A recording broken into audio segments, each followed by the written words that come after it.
Bill Gates is saying that he's going to give away all of his wealth, virtually all of his wealth, by 2045. 2045. All right. Make sure you guys hit a like for the algorithm. Subscribe to I love talking about money. Subscribe to the channel and turn on your notifications. This is Bill Gates and what he said about giving away all of his wealth. Check it out. Came to Rome, I sat down with Bill Gates for an exclusive interview where the billionaire revealed he is giving away 99% of his money. And he says his charitable Gates Foundation will undergo a major change that will result in shutting down by 2045. His organization, of course, is devoted to fighting poverty, disease, and inequity, and is now, as a result of today's announcement, doubling its spending on those causes to $200 billion over the next 20 years. We had to begin with the question you may be asking. Why now? By deciding to spend all this money in the next 20 years, we can get a lot more done. The original plan for the Gates Foundation, established and funded by Bill and Melinda Gates and backed by additional billions from Warren Buffett, was to keep the doors open and the dollars flowing for... Some people in the chat is saying this is all a tax break. Think about what y'all say before y'all say it. I'm not the biggest Bill Gates fan myself. What tax break do you need when you're going to be dead?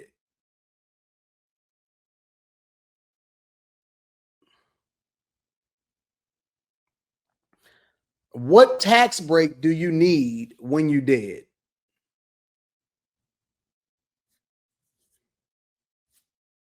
I know y'all hate him. I know that everything is going to be bad and everything is conspiracy theory. And y'all don't want to actually listen or hear because I haven't heard what he's going to say myself either. And he's a part of the Giving Pledge. And the Giving Pledge is from people like him and Warren Buffett that then say that they want to give away all of their wealth.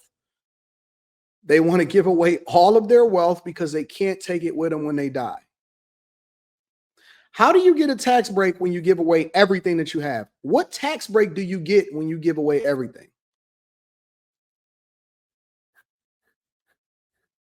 What is he in trouble with? Exactly.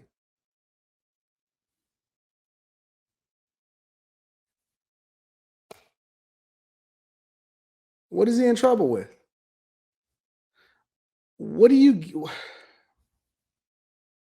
This is why I wanted to have this conversation. But let me play the video and then we're going to go from there. All right. 2 decades after Bill's death. Instead, as of today's announcement, the plan is to give away virtually all of my wealth, Bill writes, over the next 20 years. And if you couldn't guess, we're talking about a lot of wealth. I'm super excited that that'll be over 200 billion that we'll give away during that time period, and that we'll be able to save tens of millions of lives. And you're not going to miss it. No, I won't. I hope I'm still alive when we finish the 20 years, but I'll save a little bit to be able to buy hamburgers as much as I need. The $100 billion the foundation has already spent since 2000 has helped cut the rate of death among children under 5 in half. This is a Philips ultrasound. Thanks in part to its investments in new technologies, like the ones he showed us at his offices in Palm Desert, California. What are you proudest of?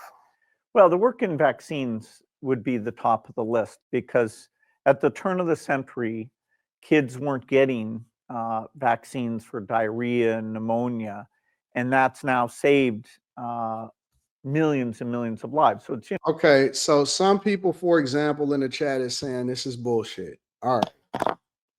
What would you suggest he do with the money? Since all of y'all are smarter, you're wiser, you know everything that goes on behind the scenes. There's nothing that anybody could say that is a positive announcement that would satisfy y'all at all. You saying the rats is running? What rats are running? Bill, let me look at how old Bill Gates is. Let me see something.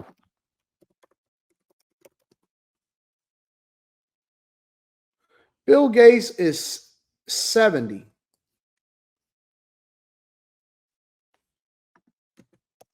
He's 70. Well, he'll be 70 this year. If you've been able to live till 70 years old and be able to do what you want to do as much as you want to do it, what is there to run from? You do realize that he could go to any country in the world. He can go to a country. Let's say, for example, he did something unsavory and he wants to go to a country where you can't extradite. He can do that. What are y'all talking about? He can go and build a fucking island in the middle of the ocean if he wants to. What are you running from when you're worth over $200 billion and you can go anywhere in the world when you want to? What is it what are you running from? What are you talking about?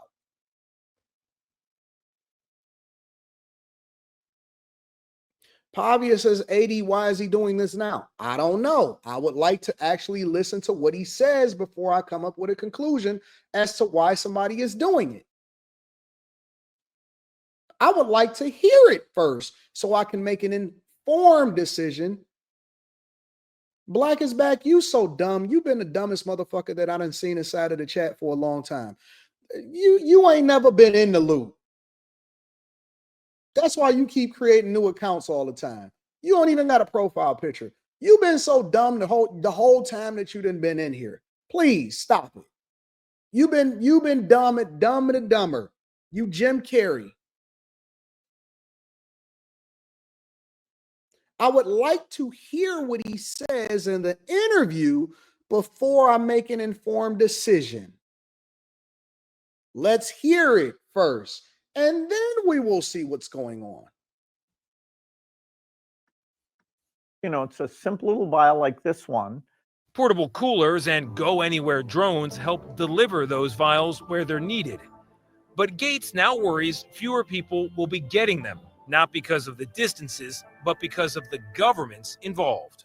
It looks like we'll be able to raise less money now than we did in the past because the US at least is tentatively not supporting buying those vaccines, and other countries in Europe that have always been substantially more generous are also cutting back. It sounds like in part you're doing this because you're looking at the world and you're looking at this country and they're doing less.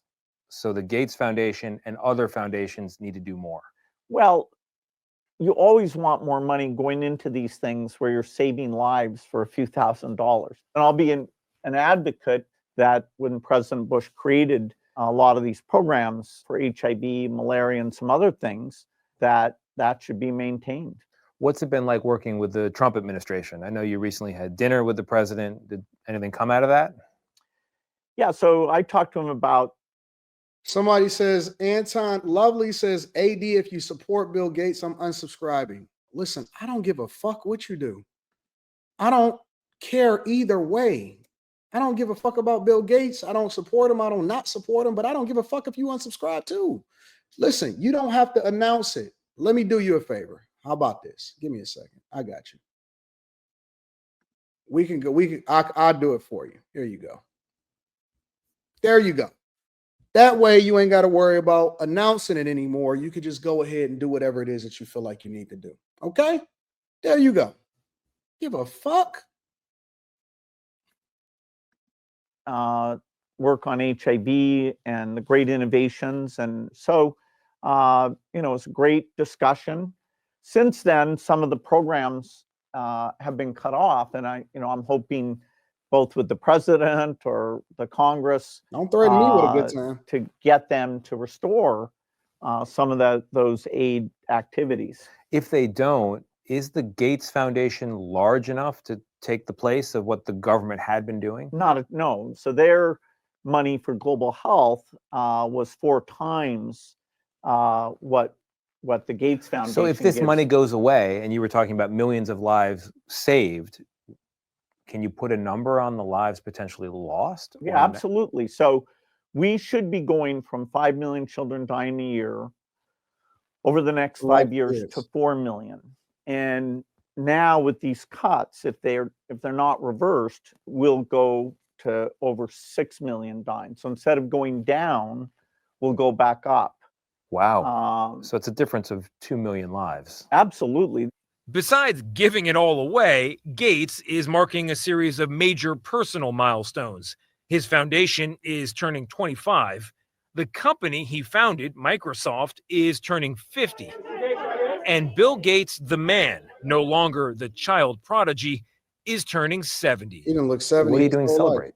You know, when my birthday comes in late Sorry, Missy. October, I'll Your grandma said what up. gather hundreds of my friends, and maybe they'll roast me, or we'll just stay up late. For Bill Gates, there's no such thing as traditional retirement.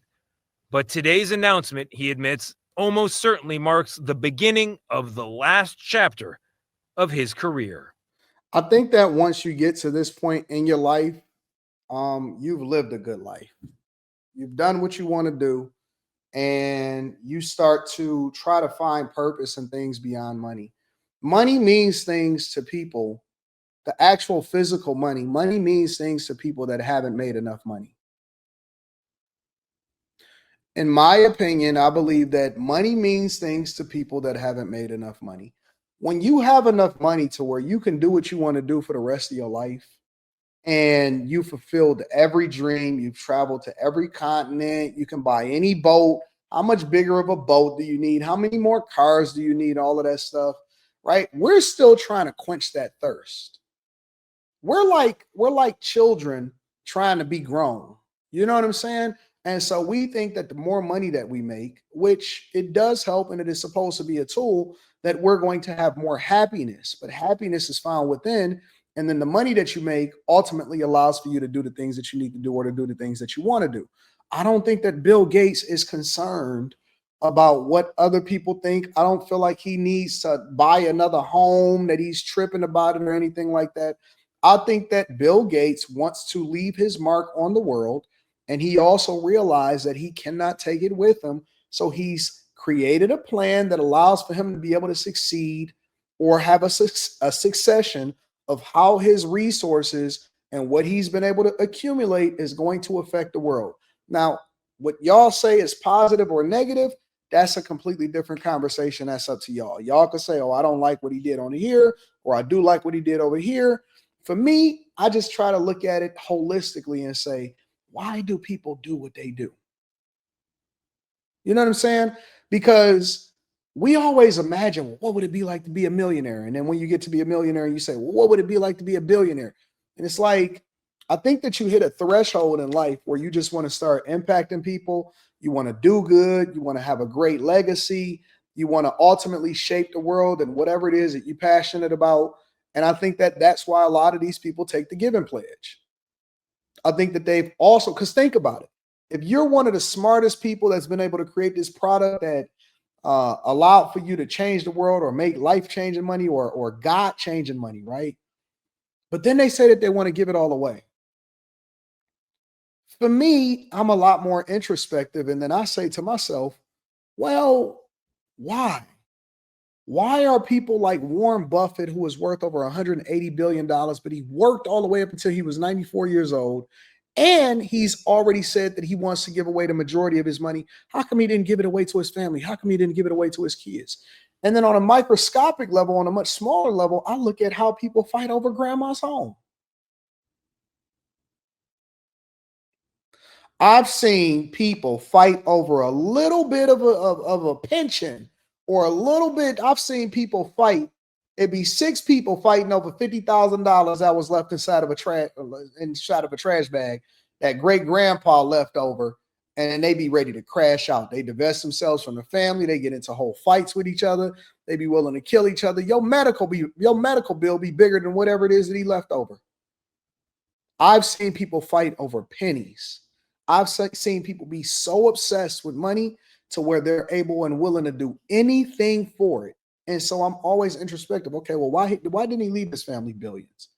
Why didn't they leave? Why did they only say, okay, well, you're going to get this, but we giving the rest away to the rest of the world, or we going to give it to this charity, or we going to make sure that we try to solve for malaria, or we going to try to solve for this, or we going to try to solve for infant death, or we going to try to do whatever it is. I always want to know why, like super duper rich people Where do they get their satisfaction from? Because once you on this earth he been on this earth for almost 70 years. Warren Buffett has been on this earth for almost a century. They've seen everything. Everything. They've seen everything. And so I'm always more introspective, like, dang, what is the meaning of life then? Was the meaning of life for a lot of us only to try to make as much money as possible? What is the meaning of life? What is the meaning of life? That's always what I'm trying to figure out.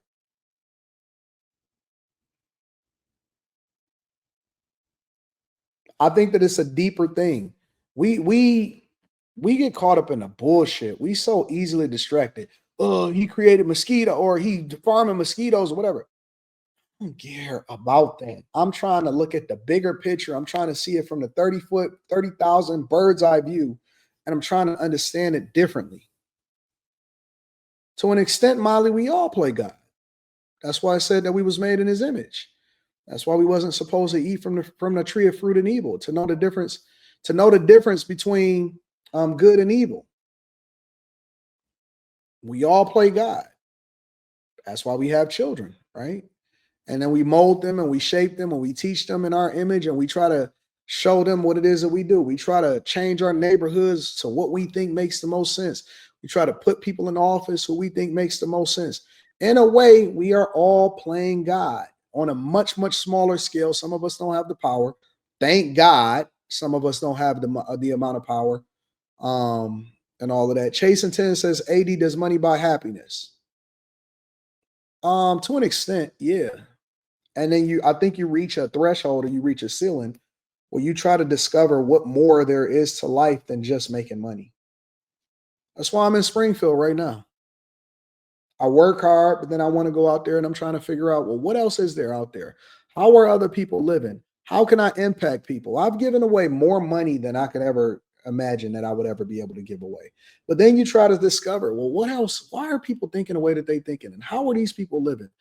And what is it that I need to experience and what cultural norms allow for me to be able to get there? I'm very blessed to get to a point in my life to where I can search and I discover what makes more sense versus just what is the number that you have to hit to where you make enough money and you say, you know what? I'm satisfied. I'm happy. I'm already happy. I'm super happy. I'm blessed. My daughter is blessed. Everybody around me is blessed. Everybody make money. Money absolutely buys happiness. Depends on how you get it and it depends on what you do with it. Everything is conditional. Everything is conditional. Super blessed, incredibly blessed. And so you stop making it more about happiness. Like I love nice things. I love being fresh or whatever, but y'all know most of the days I just wear a black t-shirt. I had people were saying, Anton, you materialistic, and they don't even know I'm wear black t-shirts the most of the time. So then they start seeing me in black t-shirts. They said, man, why you always only got on a black t-shirt? Because I like black t-shirts. I just like black t-shirts. It's nice. It's a good material. This t-shirt costs a lot of money. All of my t-shirts cost a lot of money. And it's great quality. And I just like black t-shirts. I just like them. It's simple. It's cool. What number is enough? Says Keisha. I don't have a number no more. I don't really care about numbers no more. My number from a retirement quality of life perspective is as long as I can generate $100,000 a month for the rest of my life to be able to do whatever it is that I want to do, because that is the number that I've come up with that allows for me to be able to really be able to experience life and do what I want to do when I want to do it. And so then I've invested enough money to where it puts off roughly $1.2 million per year. And then I've adjusted for what that would look like in 30 to 40 years from now. And then I take into consideration my daughter and everything that's in my family and stuff like that. And so I think that once you hit the threshold of $1.2 million per year, roughly $100,000 per month, I'm okay with that.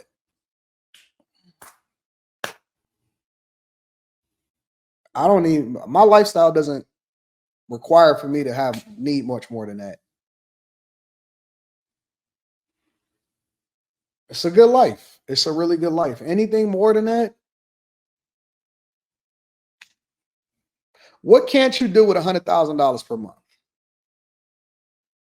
You know what I'm saying? Like, honestly, I don't need that much. I just said that because I wanted to adjust for what the future would look like. But what else do you need for more than that? And so you build houses and you change lives and you build in your community, you give away money, you go and visit places, you travel, you buy cars, you get all of the watches that you want to get, and then what?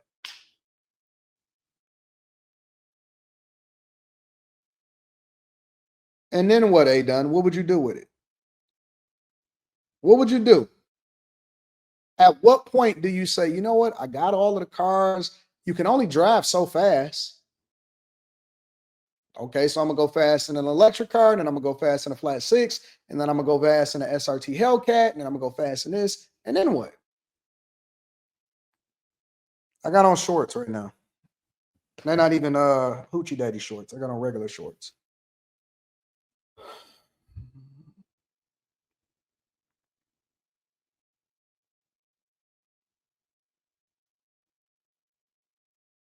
They say you can hire people.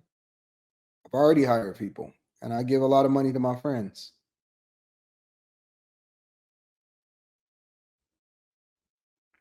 So that's all I'm saying. Like they say a yacht is coming. I don't want a yacht. I'm not into yachts. Like I'm not into boats. You know what I'm saying? Like I like cars. Oh, you know what I'm saying? So I don't know, man.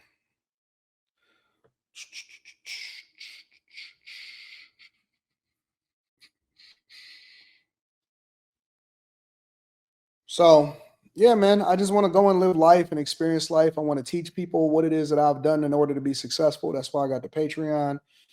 And I want to run up a bag. I want to keep running up a bag. All right.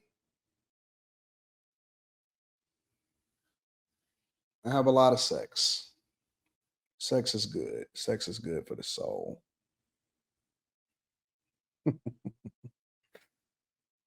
Give me $100,000 a month, some good sex, and a good car, and I can figure life out. I'm good with that. You know what I'm saying? Then that's what. Now I'm on side quest. Honestly, at 43, now I'm on a side quest. Everything I do is side quests. You head over here, you do this. You head over there, you take care of business. You do whatever it is that you want to do when you want to do. Give me a lot of sex, $100,000 a month, and a decent watch. Make sure that my daughter is healthy, my family is taken care of, and good friends and family. Give me a little bit of head here and there, and I'm good. I ain't gonna complain. I ain't gonna complain. So we are always going to be friends. Black is back. We are just like the people on After Hours. We snap at each other, and then we come back, and then we make up, and then we're all back friends again. So I snap on the chat snaps back on me, and then we all come back together and we say we love each other, right?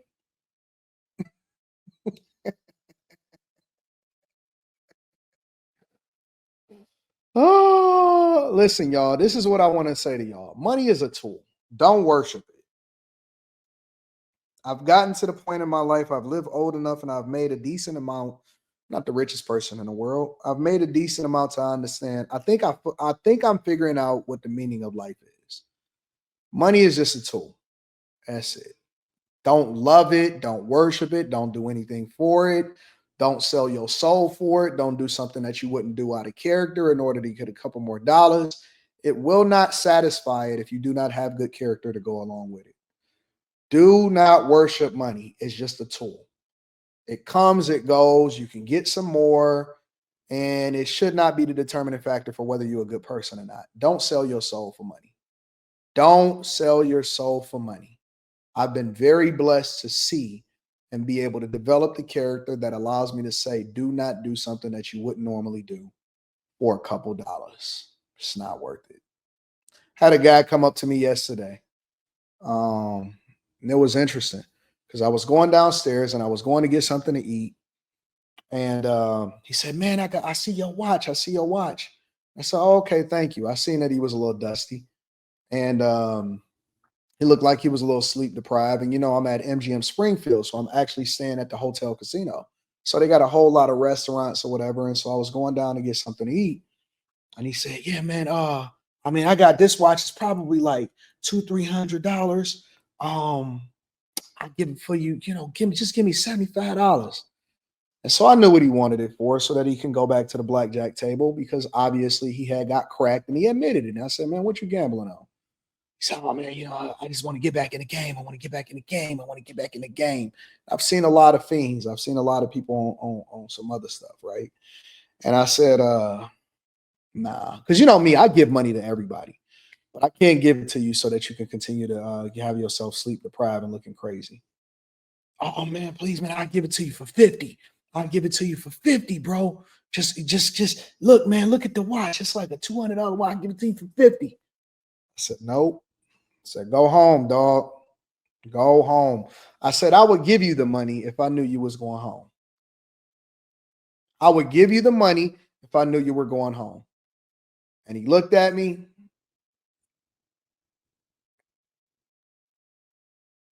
And he probably lied to me and he said, all right, I'll go home. I said, how much did you lose today? He said, $200. I said, all right. We went over to the Uber. I called an Uber and I paid for the Uber and I had him put his address in there and I gave him $200 and I sent him home. That's what I did. Now, some people will say, well, Anton, he's probably just going to cancel the Uber or he's probably just going to come right back and then put it all on there. And that very well may be true, but I feel like I did my part. That very well may be true. And I can't tell people what to do after I do it. Once it leaves my hands, once I do the thing that I think is the right thing to do, there's nothing else I could do about that. That may be true. He has to fight that battle on his own, and there's nothing that I could do about it. But I tried to do my part, and I tried to do the right thing. So I gave him his money. I let him keep his watch. I gave him the money, and then I sent him home. And hopefully, I prayed for him. As I shut the door, I prayed for him. And hopefully, God intercedes, and then he gives him some level of an epiphany, and hopefully, he changes his life. I did my part. I did my part.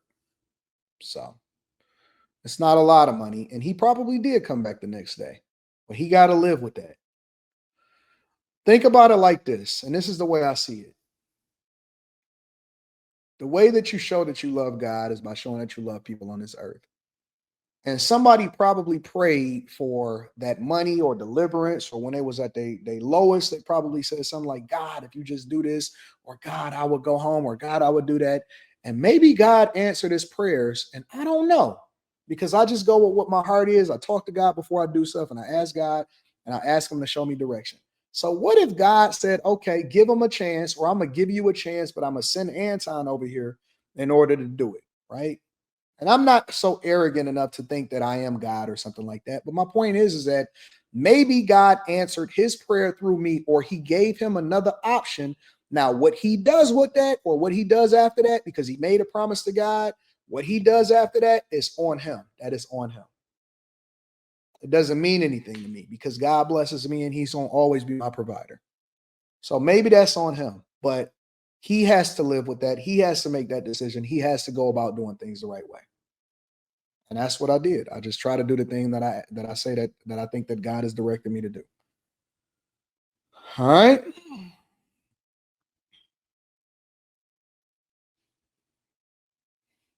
So that's how I kind of look at life. That's how I think about things.